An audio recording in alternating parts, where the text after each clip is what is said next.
விருச்சிகராசிக்காரர்களுக்கு முதல்ல விபரீத ராஜயோகம். ராசிநாதனே 6 8 இருக்கிறார். செப்டம்பர் மாதம் 16ஆம் தேதி வரைக்கும் விபரீத ராஜயோகம்னு சொல்லப்படக்கூடிய எதிர்பாராத நன்மைகள் நடக்கக்கூடிய அமைப்புகள் உண்டு. நான் விருச்சிகராசியே 12 ராசிகளில் விருச்சிகராசி காணாமல் போய்விட்டதுன்னு ஒருத்தர் கமெண்ட் கொடுத்தாரு என்னோட வீடியோவில். அது உண்மை. அந்தளவுக்கு எப்போவுமே விருச்சிகராசிக்காரர்கள் தான் ஜென்மச்சனி அஷ்டமச்சனியில் கடுமையான சோதனைகளை அனுபவிப்பீங்க. எல்லாத்துலேயும் ஒரு சோர்ந்து போயிருந்த சூழ்நிலை எல்லாமே அப்படியே தன்னம்பிக்கை வரக்கூடிய சூழ்நிலையாக விருச்சிகராசிக்காரர்களுக்கு மாறி இருக்கிறது. செப்டம்பர் மாதத்தில் செலவு அதிகமாக இருக்கும். அது ஒன்று தான் நெகட்டிவ். விருச்சிகராசிக்காரர்களுக்கு முதல்ல விபரீத ராஜயோகம், அதன் பிறகு நீச்சபங்க ராஜயோகம். ராசிநாதனே 6 8 இருக்கிறார். செப்டம்பர் மாதம் 16ஆம் தேதி வரைக்கும். அது வரைக்குமே அவருக்கு விபரீத ராஜயோகம்னு சொல்லப்படக்கூடிய எதிர்பாராத நன்மைகள் நடக்கக்கூடிய அமைப்புகள் உண்டு. அதற்கு பிறகு உச்சகுருவோடு சேர்ந்து 9ஆம் இடத்துல நீச்சபங்க ராஜயோக அமைப்பில் நல்லா இருக்கிறார். மாதம் முழுவதும் உச்சகுரு வலிமையான அமைப்பில் உங்களுடைய ராசியை பார்த்து கொண்டிருப்பது. 11ஆம் இடத்துல வெற்றியை சொல்ல தரக்கூடிய வெற்றி அதிபதியான லாபாதிபதியான புதன் உச்சத்தை அடைவது, 12ஆம் இடத்துல சுக்கிரன் ஆட்சியை அடைவதுன்னு அடுத்தடுத்து வரக்கூடிய கிரக அமைப்புகள் எல்லாமே இப்போது விருச்சிகராசிக்காரர்களுக்கு பெரிய அளவில் நல்லாயிருக்கும். விருச்சிகத்திற்கு விடிந்து விட்டது என்பது தான் உண்மை. சமீப காலத்தில் பெரிய கஷ்ட நஷ்டங்கள் உங்களுக்கு இல்லை. கடந்த சில வருடங்களுக்கு முன்பாக அந்த அஷ்டமச்சனி ஜென்மச்சனி அமைப்புகளை மட்டும் கொஞ்சம் லேசாக யோசிச்சு பாருங்கள். நான் விருச்சிகராசியே 12 ராசிகளில் விருச்சிகராசி காணாமல் போய்விட்டதுன்னு ஒருத்தர் கமெண்ட் கொடுத்தாரு என்னோடய வீடியோவில். அது உண்மை. அந்தளவுக்கு எப்போவுமே விருச்சிகராசிக்காரர்கள் தான் ஜென்மச்சனி அஷ்டமச்சனியில் கடுமையான சோதனைகளை அனுபவிப்பீங்க. ஏன்னா அந்தளவுக்கு உங்களுக்கு பெரிய அளவில் மன அழுத்தங்கள் கண்டிப்பாக வரும். சந்திரன் நீச்சமாகக்கூடிய ராசி இல்லையா உங்கள் ராசி. ஆனால் அதெல்லாம் இப்போது போயிட்டு ஒரு நிம்மதி இருக்கக்கூடிய அமைப்புகள் இப்போது வந்திருக்கிறது. கௌரவம் கிடைக்கும், அந்தஸ்து கிடைக்கும், நினைத்தது நடக்கும், வேலை நன்றாக இருக்கும், தொழில் நன்றாக இருக்கும், குடும்பம் அமையும். பிரிந்து விடுமோ என்கின்ற எண்ணத்தில் இருந்த குடும்பத்தினர் அப்படியே சேர்ந்து வருவதற்கான சில அமைப்புகளில், அதாவது ஒருவருக்கொருவர் காம்ப்ரமைஸ் பண்ணிக்கிட்டு 2 பேருமே நல்லா இருக்கலாமே அப்படின்றதுக்காக குடும்ப நல போற்றுகளுக்கு போனவர்கள் கூட மனம் மாறக்கூடிய அமைப்புகள் இப்போது உண்டு. எல்லாத்துலேயும் ஒரு சோர்ந்து போயிருந்த சூழ்நிலை எல்லாமே அப்படியே தன்னம்பிக்கை வரக்கூடிய சூழ்நிலையாக விருச்சிகராசிக்காரர்களுக்கு மாறி இருக்கிறது. செப்டம்பர் மாதத்தில் செலவு அதிகமாக இருக்கும். அது ஒன்று தான் நெகட்டிவ். செலவுனா காசு வரணுமே, கடன் வாங்கிய செலவு பண்ண முடியும், வருமானம் நல்லா வரும். ஆனால் வீட்டில் போய் 10 ரூபா பாக்கெட்டில் வச்சோம், பீரோவில் வச்சோம், பேங்கில் போட்டோம்லாம் இருக்க முடியாது. வீட்டிற்கு தேவையான பொருள், சிலருக்கு வீடே வாங்கக்கூடிய அமைப்பு.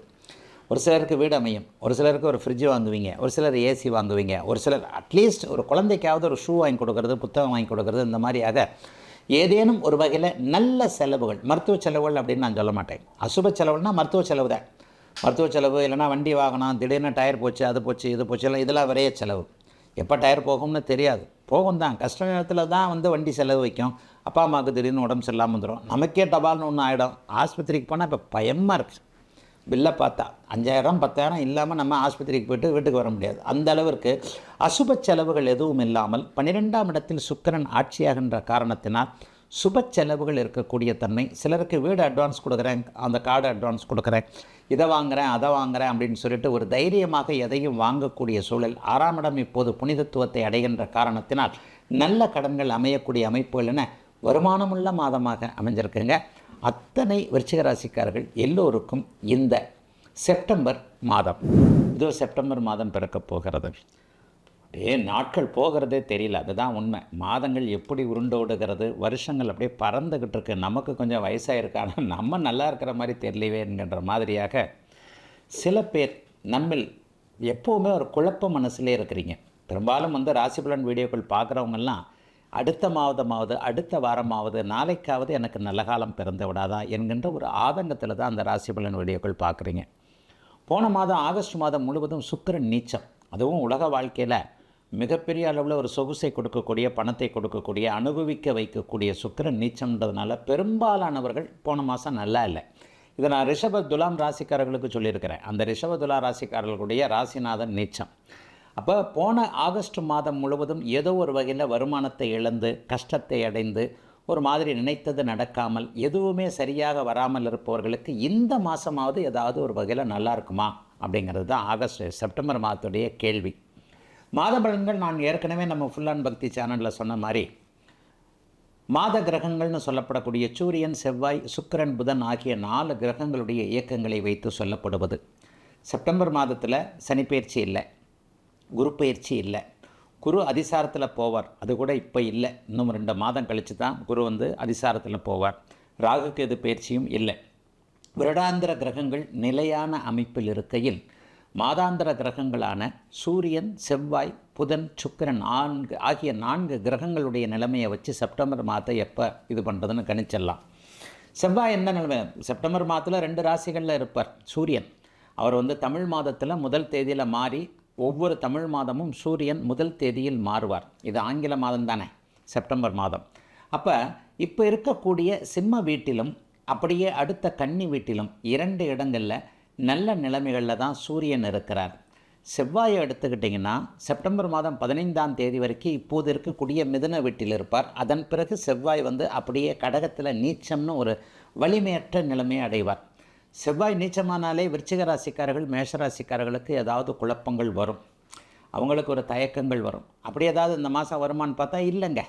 ஜோசியத்தில் விதியை விட விதி விலக்குகள் தான் முக்கியம்.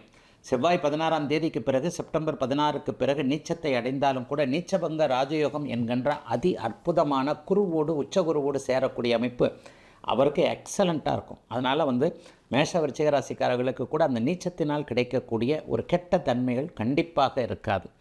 இதனை எடுத்து பார்த்திங்கன்னா மிகப்பெரிய நல்ல பலனாக புதன் செப்டம்பர் 7ஆம் தேதிக்கு பிறகு உச்சத்தை அடைகிறார். அட்டகாசம். வருஷத்துக்கு ஒரு தடவை மட்டும்தான் அந்த உச்சம் என்கின்ற அமைப்பை அடைவார். கன்னிராசிக்காரர்களுக்கும் மிதுன ராசிக்காரர்களுக்கும் புதனுடைய உச்சம் மிகப்பெரிய யோகம். கூடவே சுக்கிரன் செப்டம்பர் மாதம் 2ஆம் தேதியே, போன மாதம் முழுக்க நீச்சத்தில் இருந்த சுக்கிரன் இப்போ 2ஆம் தேதியே அப்படியே ஆட்சி என்ற ஒரு அட்டகாசமான அமைப்புக்கு வந்துடுறாரு.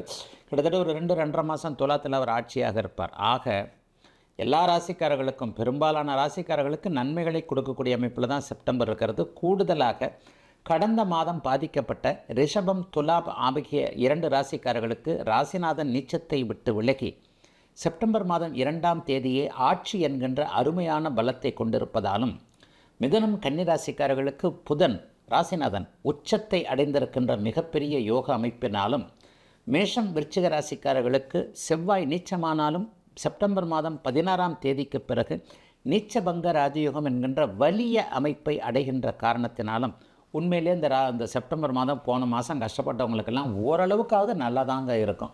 அதுக்காக நீங்கள் வந்து கோடீஸ்வரன் யூடியூப்பை திறந்தாலே அடித்தது பார் ஜாக்பாட்டு, நீங்கள் இப்போது கோடீஸ்வரன் அப்போது கோடீஸ்வரன் அப்படிலாம் நான் சொல்ல மாட்டேங்க.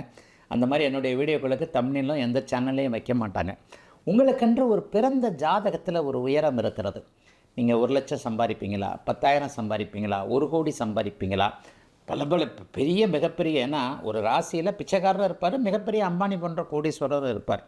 ஆக பிறந்த ஜாதக அமைப்பிற்கு ஏற்றாற் போல உங்களுக்கென்று ஒரு உயரம் இருக்கிறது இல்லையா?